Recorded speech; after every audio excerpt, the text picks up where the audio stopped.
Hey guys, this is CADMA here from Bitten TV in conjunction with It Came From The Radio. Now we are here at 5 Points Festival, and I'm here with Calamia. By the way, that is a sexy name, especially for a dancer.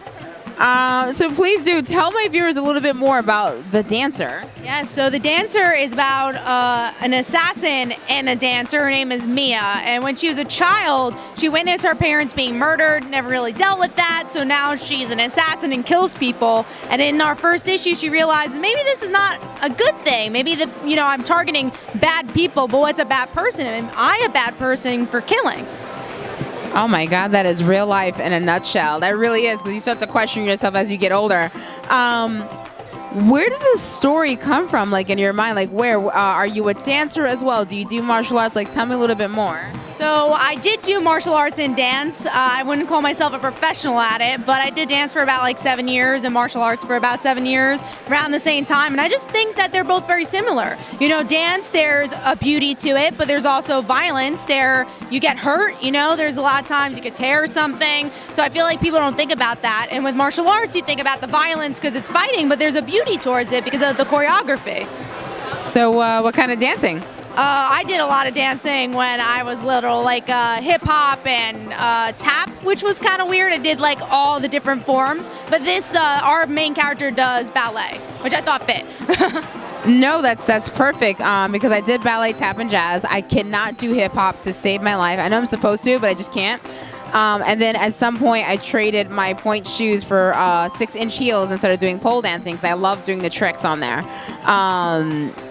And now I do Kung Fu. So now I have to ask you, what kind of martial arts? Taekwondo. I was a black belt, first degree black belt, got halfway through, almost second degree.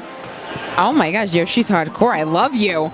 I do Eagle Claw Kung Fu, so that's my thing. I started with Japanese. My father did Japanese style, but I just drifted into the Chinese style. And it is very true that when you are doing your fighting, it is like a dance. I mean, you're memorizing your katas. You got to make sure those are dance movements. You know what I mean? You have to know your form. That's incredible that she's writing about herself. She's a superhero. I'm so onto this theory.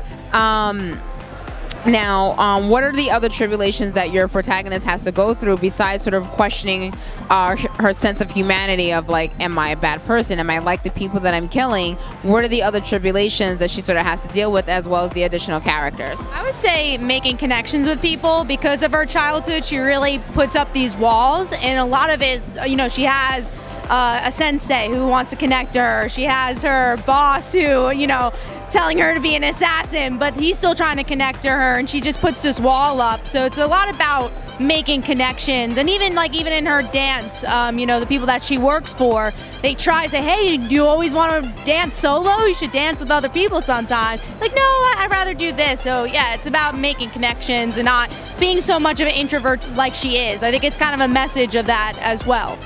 Wow. Oh my God, I think she's writing about me. That's what I feel like right now. All my friends who are watching this, they're going to be like, yeah, that's you. You sure she doesn't know you?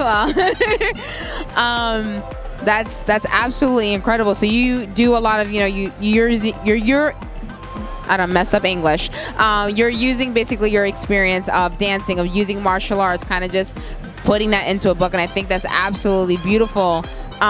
Even though now she's kind of dealing with the trauma of like, oh my God, my parents were killed in front of me. I got to deal with this. Does she find the people who killed her parents? I can't spoil that. Oh, you guys got to make sure you tune in for that.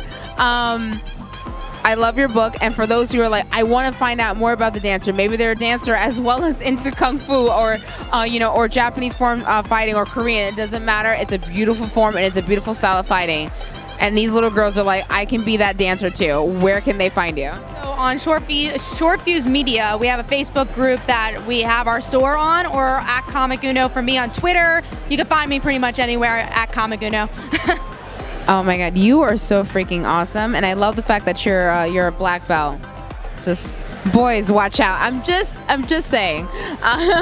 Keep up the incredible job. Also, when will the next issue be out? So So we're in production right now for issue 2. We're actually planning this to be hopefully released in all of comic book stores. So we're even collecting this in a trade. So we're kind of putting our battle plan with that right now. But right now we are with the pencils for issue 2, and all the scripts are written for. It's a mini series.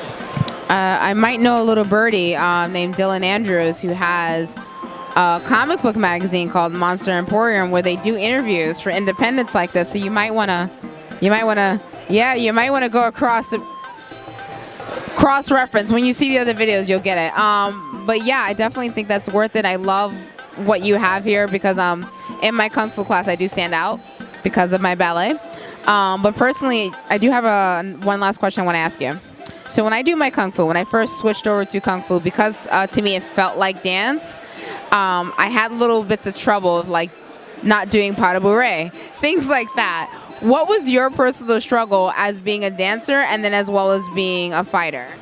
I honestly didn't find a struggle. It's weird. Yeah, I just was able to like kind of see the different movements. But I also liked martial arts more than I was a dancer, even though I did do both, but I was more used to the martial arts stuff. So maybe I would say in dance maybe I struggled a little bit more because of my martial arts background. So you're so wicked. I love you, Kat. Keep up the amazing work. Make sure you guys are tuned in.